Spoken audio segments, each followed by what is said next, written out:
സമസ്ത യോഗത്തിൽ തർക്കം. ഉമർ ഫൈസിയെ പുറത്താക്കണമെന്ന് ബഹാവുദ്ദീൻ നദ്വി യോഗത്തിൽ ആവശ്യപ്പെട്ടു. ബഹാവുദ്ദീന്റെ വാദത്തെ ഉമർ ഫൈസി ചോദ്യം ചെയ്തു. തർക്കം തുടർന്നപ്പോഴാണ് പ്രത്യേക മുഷാവറ യോഗം വിളിക്കാൻ തീരുമാനിച്ചത്.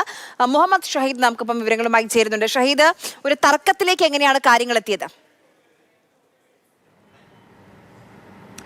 ആര്യ, സമസ്തയിലെ ലീഗ് ചേരിയും ലീഗ് വിരുദ്ധ ചേരിയും പരസ്യമായ ചേരിപ്പോര് രൂക്ഷമായ സാഹചര്യത്തിലായിരുന്നു ഇന്ന് നിർണായകമായ മുഷാവറ യോഗം കോഴിക്കോട് ചേർന്നത്. ഈ യോഗത്തിലാണ് ഉമർ ഫൈസിയെ പുറത്താക്കണമെന്നൊരാവശ്യവുമായി ബഹാവുദ്ദീൻ നദ്വി രംഗത്തെത്തി. അദ്ദേഹം ചൂണ്ടിക്കാണിച്ചത് ഉമർ ഫൈസിയുടെ വിവാദമായ പ്രസ്താവന, സാദിഖ് അലി തങ്ങളുടെ കാസി സ്ഥാനത്തെ ചോദ്യം ചെയ്തുകൊണ്ടുള്ള അദ്ദേഹത്തിൻ്റെ പ്രസ്താവന, അത് ചർച്ചയ്ക്ക് വന്നു, സമസ്ത മുഷാവറയിൽ ചർച്ചയ്ക്ക് വന്നു.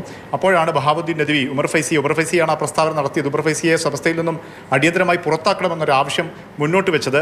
ഈ സമയത്ത് ജിഫ്രി തങ്ങൾ, ഉമർ ഫൈസി സമസ്തക്ക്, ജിഫ്രി തങ്ങൾക്ക് ഈ ഉമർ ഫൈസിയുടെ പ്രസ്താവനയെ ചൊല്ലി സമസ്ത ഒരു കാരണം കാണിക്കൽ നോട്ടീസ് നൽകിയിരുന്നു. ഇതിന് ഉമർ ഫൈസി മുഖം നൽകിയ മറുപടി ഉണ്ടായിരുന്നു. ഈ മറുപടി ജിഫ്രി തങ്ങൾ ഈ യോഗത്തിൽ വായിച്ചു.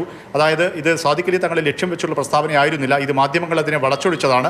മതപരമായ ഈ വിഷയത്തിൽ ഖാദി സ്ഥാനത്തിന് അർഹനായത് പണ്ഡിതനാകണമെന്ന മതപരമായ ഒരു വിധി പറയുകയാണ് ചെയ്തതെന്ന ഉമർ ഫൈസിയുടെ വിശദീകരണം ജിഫ്രി തങ്ങൾ യോഗത്തിൽ വായിച്ചു. പക്ഷേ ബഹാവുദ്ദീൻ നദ്വി അതിൽ തൃപ്തനായില്ല. ബഹാവുദ്ദീൻ നദ്വി വീണ്ടും ഉമർ ഫൈസിയെ പുറത്താക്കണമെന്നും തുടർന്നുള്ള വാദങ്ങൾ ഉണ്ടായി. അതിന് മറുപടിയായി രോഷാകുലനായി ഉമർ ഫൈസിയും യോഗത്തിൽ സംസാരിച്ചു എന്നാണ് നമുക്ക് മനസ്സിലാക്കുന്ന വിവരം. അങ്ങനെ തർക്കത്തിലേക്ക് പോയപ്പോഴാണ് യോഗം ഈ ഘട്ടത്തിൽ ഇവിടെ വെച്ച് നിർത്തിവെക്കാനും വിശദമായി ഈ യോഗം ഈ സമസ്തയ്ക്ക് മുന്നിൽ വന്ന ഉമർ ഫൈസി ഉൾപ്പെടെയുള്ള നിരവധി പരാതികൾ വിശദമായി ചർച്ച ചെയ്യാൻ വേണ്ടി പ്രത്യേകമായി ഒരു യോഗം വിളിച്ചു ചേർക്കാനുമുള്ള ഒരു തീരുമാനമുണ്ടായത്. അങ്ങനെയാണ് യോഗം അവസാനിച്ചതെന്നാണ് നമുക്ക് ലഭിക്കുന്ന വിവരം. അങ്ങനെ ഈ 2 ആഴ്ചക്കകം പ്രത്യേകം മുഷാവറ യോഗം വിളിക്കാൻ തീരുമാനിച്ചുകൊണ്ടാണ് ഇന്നത്തെ മുഷാവറ യോഗം പിരിഞ്ഞത്.